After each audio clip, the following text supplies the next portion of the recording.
I haven't read the Goldstone report. I don't know if you have. Which part of it would you say was flawed?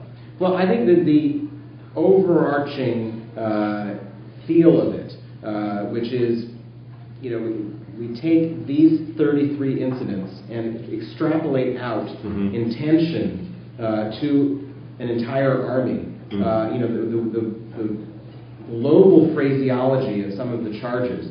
I think it would have been a lot more effective as a report if it had been more limited to the specific charge and the specific evidence and the specific answer and the lack thereof. And again, one of the things we've said, and we're going to say again on Friday when this comes back to the UN, if Israel had only cooperated with the investigation, it could have presented a response. If there are answers to these charges, then they should have cooperated, we believe, with the investigation. But as a document without the other side, the sweeping nature of the conclusions that are reached based on 33 incidents, I just think it's a little over the top. Do you feel that what Israel has done with the two incidents, where they've taken those two incidents and reprimanded the soldiers involved in that, do you think that's an appropriate response? It's a step. It's a step. It doesn't answer the need for a thorough investigation of all the charges. Gotcha. This is just too big an issue to deal with one or two soldiers held to. Was J Street opposed to the attacks on Gaza? Did you guys come out publicly and say? Right. I mean, what we said, and I want to be clear what we said because it isn't as simple as support or oppose. Right. We said that Israel had the legitimate right to self-defense. That the 8,000 rockets and mortars that were launched, a country that is attacked militarily has the right to self-defense. So it was a legitimate, and I actually go so far as to say it was understandable, that if you're hit in the face 8,000 times, at some point you're going to lose your temper and hit back. So legitimate and understandable. But because you had the right to do it doesn't mean it was right to do it. And we said it wasn't right to do it for a whole range of reasons, from the moral to the strategic. And the means that were used were disproportionate. They had options militarily to be more targeted in what they did. And we believe that it set back Israel strategically in so many ways. The Turkey flak that's happening right now is a direct response to that. All of the fallout from the Gulf, there wouldn't have been a Goldstone report, and there wouldn't be all of the consequences from that. There's so many long-term seeds of hatred that were planted by this action. So for all of those reasons, we didn't think it made sense. So we said you shouldn't have done it, even though you had the right to do it.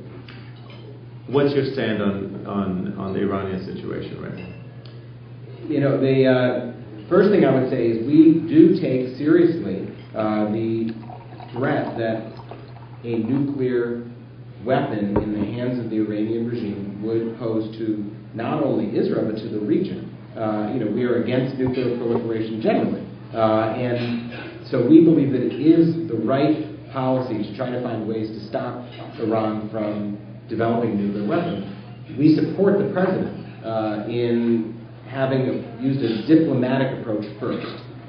I read today, I think in the paper, that Ahmadinejad said on camera that they were open to having the uranium transferred out of the country for further enrichment. He apparently said as long as it's back in 4 to 5 months. I guess the Americans and others had offered a year. So, there's at least some continued movement. That's the way to solve the problem, is diplomatic solutions first. If those fail, there should be some other consequence. And so we have said we support sanctions if diplomacy fails at the right time. We believe those sanctions should be multilateral. They should be through the UN and have international sanction. We do not believe that the right approach is to have only a unilateral process of sanctions from the U.S. And one last question. I wanted to open it up to everyone. What do you think of George Mitchell? Do you think he's been effective, ineffective, useful? I think the safest thing to say for all of us is it's still too early to judge. By his own strategy, when he started, he said this is going to be a long process. I think a lot of us felt it doesn't need to be a long process. It should actually be a lot shorter and quicker. But he said this is going to take time. I'm going to have to go back and forth and back and forth. And he said in Ireland he had 800 days of failure and then one of success. So we've now had 380 days of failure, and I'm on 420 more to go. But I give him time, so I was still rated incomplete. But I judge things on results, and this thing has to end. This conflict has to end. And if this is not the right approach, then at some point there will need to be a reassessment of the approach and the way in which the President, the State Department, and the envoy are approaching it. The problem we have with the approaches is we always, the players shift on both sides of the Atlantic. We have different presidents, we have different leaders in Israel, and therefore it seems like we keep restarting everything over again. Do you think that's part of the reason why we haven't really reached anything, or how do we sort of go around that idea that we're always going to have a new president every 4 years, and Israel is always going to have a change in government every so often? And so, what can we do to move it in a straight direction? I don't know about the rest of you. I'm sure hoping it's only 8 So, I think it's a real problem, but we have some stability right now. Obama is going to be the president at least for 3 years, and I hope for 7 more.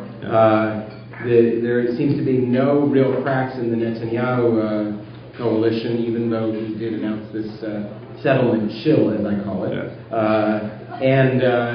Abu Mazen is staying on. So there is some stability, and there has been for the past 10 months. So I don't know that it's the instability. It's I think there just needs to be a bolder and more aggressive approach, in my opinion, taken by probably the entire international community, not even just the Americans. Okay.